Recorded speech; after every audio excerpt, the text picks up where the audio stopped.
اللہ تعالیٰ نے انسان کو قربانی کا حکم کیوں دیا، اس کی حکمت اور وجہ کیا ہے؟ کچھ لوگ اس حکم کو خلاف عقل تصور کرتے ہیں۔ پہلی بات تو یہ ہے کہ انسان حکمتوں کے جاننے کا مکلف نہیں ہے، اگرچہ اللہ کا کوئی حکم حکمتوں سے خالی نہیں ہے۔ فعل الحکیم لا یخلو عن الحکمہ، کیونکہ اللہ کی ذات حکیم ذات ہے اور حکیم ذات کا کوئی بھی کام حکمت سے خالی نہیں ہوتا۔ اس کائنات میں اگر انسان ایک چیز پر غور کر لے کہ ادنا چیز اعلیٰ کے لیے قربان ہوتی ہے۔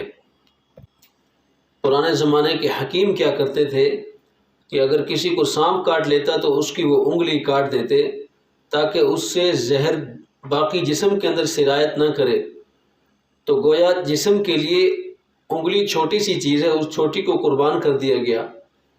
آج بھی ڈاکٹر ایسا کرتے ہیں، کسی کو اگر کوئی ایسا مرض لاحق ہے جس کی وجہ سے اس کا بازو یا اس کی ٹانگ کاٹنی پڑ جائے تو ڈاکٹر اس کی ٹانگ کاٹ دیتے ہیں، اس کا بازو کاٹ دیتے ہیں، اس کے جسم کو بچاتے ہیں۔ گویا جسم کے لیے بازو اور ٹانگ کو قربان کر دیا گیا۔ اسی طرح ہم دیکھتے ہیں کہ اگر کوئی ہمارے پاس دوست آ جائے، اس کی خوشی کے لیے ہم اپنا سب کچھ قربان کر دیتے ہیں، کھانے پینے کی چیزیں اس کے سامنے رکھتے ہیں۔ اگر کوئی زیادہ عزیز دوست ہو، اس کے لیے ہم اپنے گھر کی مرغے اور بکری وغیرہ بھی ذبح کر دیتے ہیں۔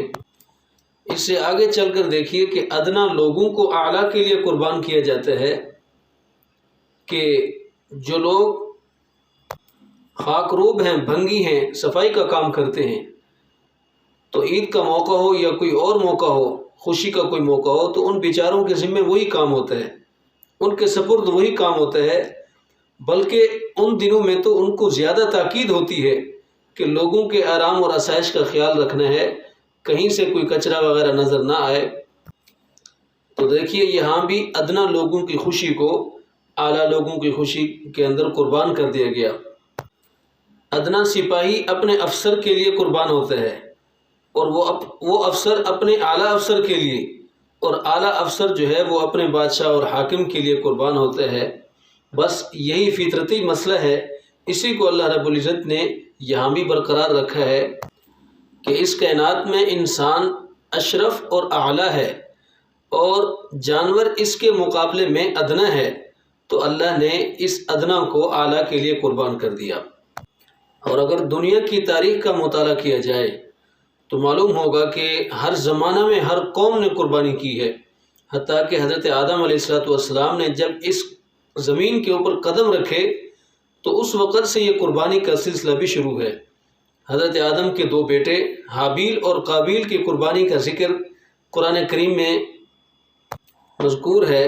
اذ قربا قربانا فتقبل من احدہما ولم يتقبل من الآخر، کہ جب دونوں بھائیوں نے قربانی کی، ایک کی قربانی قبول ہوئی، دوسرے کی قربانی قبول نہ ہوئی۔ حابیل نے مینڈھے کی یا پھر اونٹ کی قربانی کی تھی۔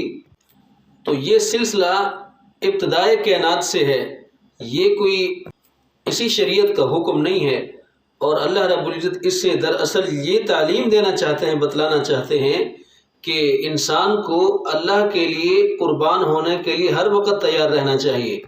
اور قربانی کی حقیقت بھی یہی ہے کہ انسان اپنی جان کا نذرانہ پیش کرتا، لیکن اللہ کی رحمت دیکھیے کہ اس کو یہ بات گوارا نہ ہوئی، بلکہ اس نے جانور کا حکم دے کر یہ فرمایا کہ تم جانور کو ذبح کرو، ہم یہی سمجھیں گے کہ تم نے اپنی جان کا نذرانہ پیش کیا ہے۔